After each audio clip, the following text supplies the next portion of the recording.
Hey guys, so I'm back at St Nectan's Glen, and this time I'm showing you the things that I didn't see last time. So I'm going to link the video below for when I actually went down to the waterfall. And this time I just did basically all the free stuff and the bug walk. So everything you see in this video is completely free. You don't have to pay for it. You only have to pay to access the waterfall.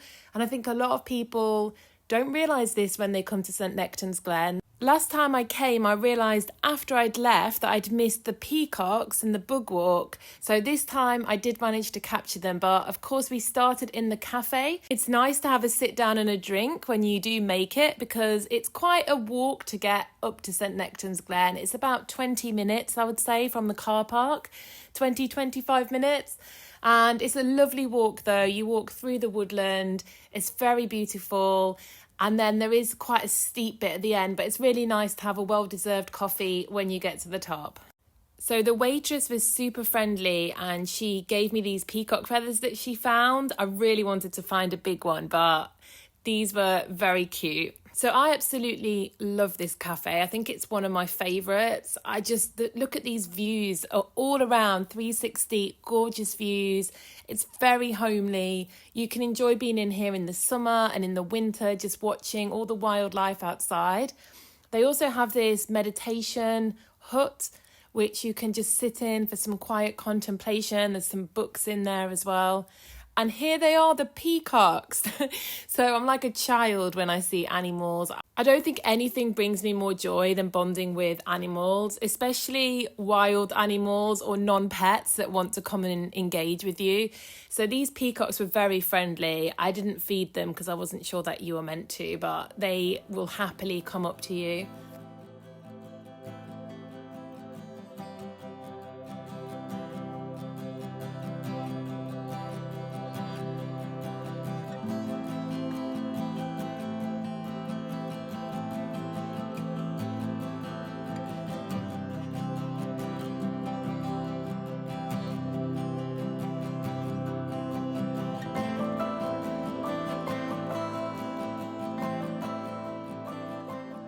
They also have this beautiful structure at the bottom, which was closed last time I came, but because they were having a wedding, not only was it open, but they decorated it with beautiful flowers as well. So I got to enjoy it in its finest glory.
So from the cafe, you can start the bug walk. And when we went, it was absolutely throwing it down with rain, which obviously ruins the enjoyment a little bit.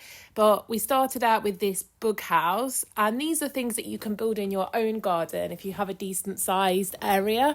I know a lot of people hate bugs, but they are a really important part of our ecosystem. This one made me laugh. It's a pile of logs. Then they have a bird watching twitchers area where you get these gorgeous views over the hills, and I bet you can actually see some really amazing birds from here.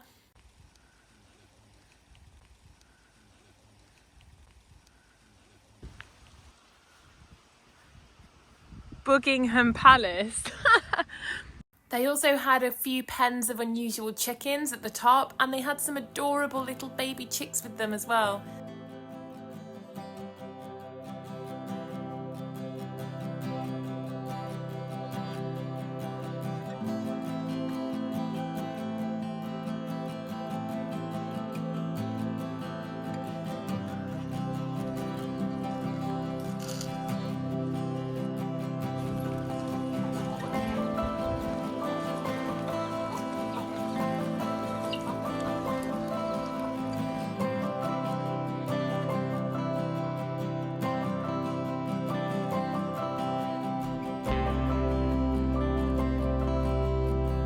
As we came back around, the peacocks were there again, and I'm sure this little guy was standing here ready for some photos. He was picture perfect.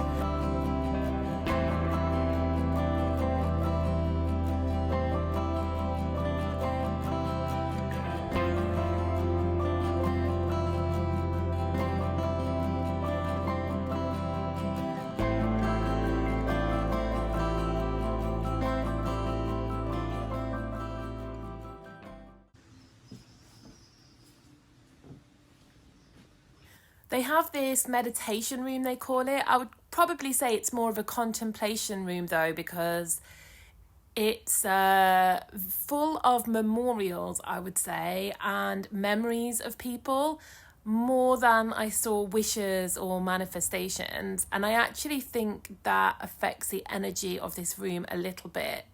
It gives it a little bit more of a sad aura than positive, in my personal opinion.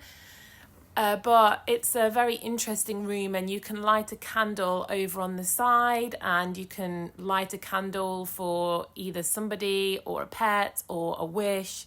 And then finally they have a shop as well, and this is where you would get access to the waterfall if you did want to go to the waterfall, and it costs £8, I think. And although it is nice to see the waterfall, obviously it's great that you don't have to do that every time, and you can still come up here, have a fantastic day out and explore all the things they have to do here without necessarily having to go to the waterfall every time. So you walk out the way you walked in, only there's more downhill than there is uphill on the way back, and you go along this gorgeous waterside woodland walk.